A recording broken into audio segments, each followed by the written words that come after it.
Hello everyone. Today we are going to start with the second chapter of this series of the ancient history series, and the chapter that we are going to cover today is the Vedic age.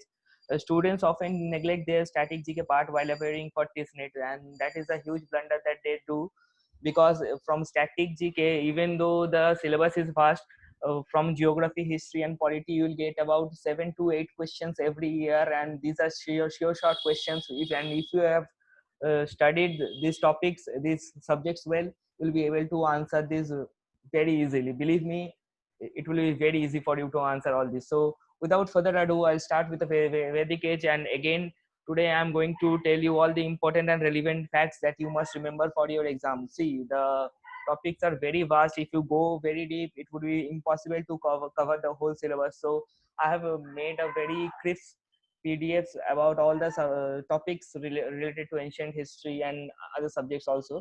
So I'm going to quickly mark all the important facts that you must remember for your exam. So let us quickly start now. All right. So the Vedic age took place was between 1500 BCE and 600 BCE, and you have to remember about the Dasrajan War, which was fought between Sudas and against 10 kings, and this was won by Sudas, and it was fought on the bank of river Padusni. So you remember this one, and the staple food of Vedic Aryan was dairy products. Then we'll study the Vedic society, the two categories, early Vedic age and the later Vedic age. Here we have to remember that the early Vedic age was contained near the Saptva Sindhua region, uh, that is the Indus and her tributaries, and the later Vedic age was shifted to Gangetic plain. You have to remember the chief food crop of the early Vedic period, which was barley, and of the later Vedic period, which was rice and wheat. God, you do not need to remember; it will not come exam. All right, the most important fact or the important topic of this chapter is the Vedic literature, and the Vedic literature can be classified into two categories. The first one is Shruti, which is believed to be heard and believed to be of a divine origin, and the example of Shruti are Vedas, Upanishads, Brahmanas, and Aragnak. And the second category is Smriti, which is believed to be not believed to be, it is memorized and it is of human origin. Example Vedangas. I will go to the next page, and we here we'll study about the Vedas, and we'll study under two categories like points to remember and the Upveda of these Vedas. Let me get a pencil. Yeah, the first is Rig Veda, and from Rig Veda you need to remember that this is the oldest book, and the Upveda of Rig Veda is Ayurveda. And few more important facts that you need to remember is that the Varnas are mentioned in the Purush Sukta of 10th Mandal of Rig Veda. This fact is very important, and many a time it is asked in different exam, not in TES obviously. In different exam, it has been asked that in which book, in which Veda is Gayatri mantra mentioned. So the answer would be Rig Veda. Then we'll study Samaveda. It is basically a book of melodies, and Drupad Raga is the oldest, which is sung by Udgati Pandits or priests. And the Upveda of Samaveda is Gandharva Veda, which is art and music. Then we have Atharva Veda, which is a book of magical charms. Upveda, Arthaveda, wealth, and Shilpa Veda, sculpture. Then we have a Yajurveda. Yajurveda contains both prose and poetry. Yeah. It is also known as a book of sacrifice. As you can see, it is written here. Then uh, another Shruti book is Brahmanas. Brahmanas are the prose commentary of Vedas.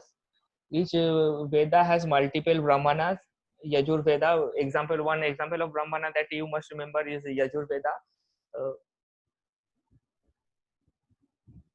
means from in Tatriya Brahmanas, the Yajurveda has been described. and it is the oldest and longest. And Shatpatha also you must remember 100 paths.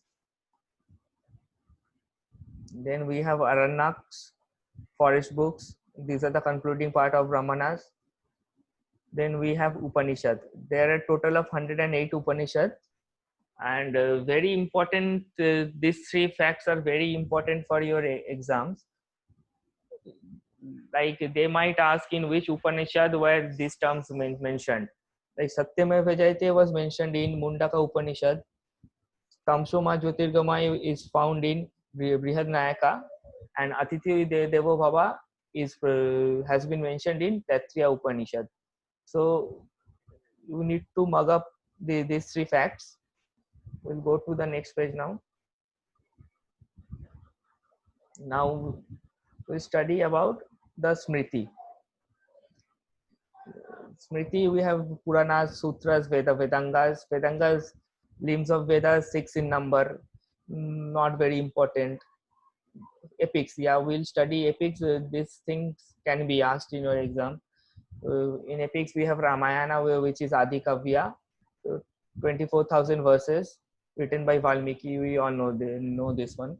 In Mahabharata, there are about 1 lakh verses. It is the largest or longest epic of the world, written by Vedvyas. And Vishnu Parvan, you should remember this, that Bhagavad Gita is taken from Vishnu Parvan. Then we have Shanti Parvan, which is the largest Parvan, and we must remember the other names of Mahabharata, which are Jai Shamhita, Shatra Shamhita, and Pancham Veda. And the miscellaneous facts of these chapters are book of grammar Vyakarana Astadai by Panini. We'll study this later also. And book for Vedic mathematics is Sulva Sutra, and law book for Hindus is Manusmriti. So that's it for today. And this was very a short lecture, and all my lectures on ancient history is going to be very short, and only I'll tell you the important facts that you should remember for your exam. And after the end of this video, I'll share this PDF with you. This PDF you can get from the Facebook group. I have one Facebook group, and you will get the link to that group in the description box. So join that Facebook group to get PDFs like this. All right, that's it for today. In the next class, we'll study the pre-modern age. All right, thank you. Happy learning.